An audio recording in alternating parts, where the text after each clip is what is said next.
Senhor presidente, deputado Caetano, quero também cumprimentar o líder do governo no Congresso, André Moura, que tem acompanhado de perto e colaborado com esse debate, em nome também da bancada de Sergipe.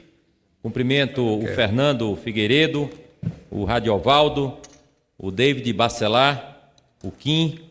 Cumprimento a todos os deputados, deputadas que acompanham esta sessão. Senhor presidente, nós consideramos a necessária realização desta comissão geral, dado a relevância que tem este tema. É um tema de interesse nacional, não é um tema restrito à Bahia, a Sergipe, ao Nordeste. Isso tem profunda identidade com o debate nacional sobre a indústria química, o setor petróleo, a indústria naval, o processo de exploração de petróleo no nosso país, diz respeito à indústria de fertilizantes, ao agronegócio, à agricultura familiar, num país que tem a dimensão que o Brasil apresenta e a força do agronegócio, tratar do setor químico e de fertilizante é algo de caráter estratégico. As razões para defender a manutenção das Fafens na Bahia e em Sergipe são várias. Nós podíamos levantar aqui um tema central, o desemprego. Nós temos uma economia com 13 milhões de desempregados. Qualquer política que estimule a elevação do desemprego num país que já tem um índice de desempregados insuportável, já seria extremamente grave, já mereceria um debate aprofundado sobre este aspecto. Seriam em torno de 5 mil desempregados diretos nessa atividade, agravando, portanto, profundamente este quadro de desemprego no nosso país. Nós poderíamos debater aqui o impacto na arrecadação tributária. Os dados falam em mais de 1,5 bilhão por ano, em estados pobres. Bahia e Sergipe, que têm extraordinária dificuldade de manter equilíbrio fiscal, de manter suas contas. É um impacto insuportável no momento de dificuldades, de crise que nós estamos verificando. O impacto na cadeia produtiva. O Caetano falou aqui, a nossa refinaria Landulfo Alves, aliás, a nossa Petrobras, que surgiu na década de 50, surgiu com força lá na Bahia. A principal justificativa e a principal fonte de produção de petróleo estava localizada na Bahia. A refinaria Landulfo Alves surgiu ali para dar consequência à exploração do petróleo e fazendo uma verticalização e horizontalização nesse processo de produção, naquilo que os países do mundo inteiro fazem. A Petrobras surge exatamente para dar conta desses objetivos. O polo petroquímico surge exatamente para dar um passo adiante nesta direção. A Fafem, antiga Petrofértil, Nitrofértil, surgiu antes do polo petroquímico. Em 71, quase 50 anos depois, o polo que se instalou ali exatamente em função do suporte dado pela refinaria e pela matéria-prima produzida pela Fafem, está comprometido. Isso afeta mais de uma dezena de empresas do polo industrial de Camaçari e de outras indústrias localizadas na Bahia e em Sergipe. Não há razão para ameaçarmos esse importante instrumento de desenvolvimento, de geração de tecnologia, de geração de emprego, de dinamização da economia da Bahia e de Sergipe. E a ameaça é essa. O não fornecimento de matérias-primas para o fertilizante, a ureia para consumo animal, só é produzida na Fafem. Como nós podemos abrir mão da produção desses insumos fundamentais para o fertilizante? Que impactos isso produz? Qual o grau de comprometimento da soberania do país que está envolvido nesse processo? Então, esses são elementos centrais. Isso tudo está num contexto de uma política que foi anunciada pela Petrobras, que não é a política que deu origem ao surgimento da empresa, não corresponde à tradição da Petrobras, nem à lógica do setor, da organização do setor petróleo no mundo inteiro. Ninguém faz isso. Isso é um setor estratégico, é motivo de geração de guerras. E aqui nós vamos abrir mão disso. O que é que diz o presidente da Petrobras? A nossa prioridade é óleo e gás.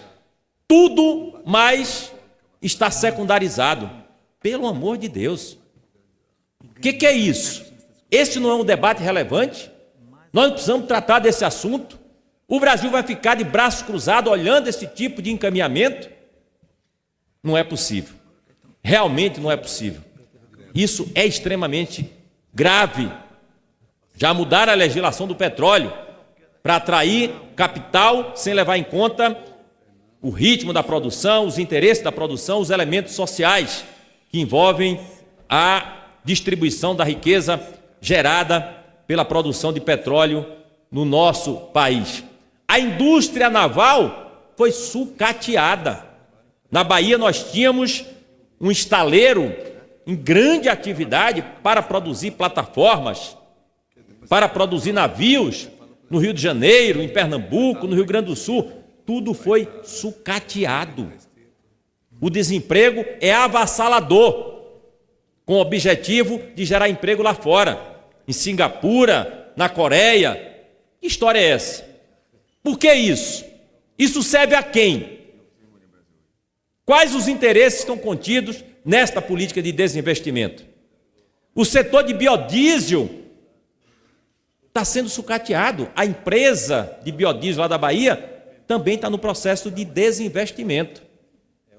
Nós estamos importando etanol, biodiesel, num país como o nosso, e nós não temos responsabilidade com isso.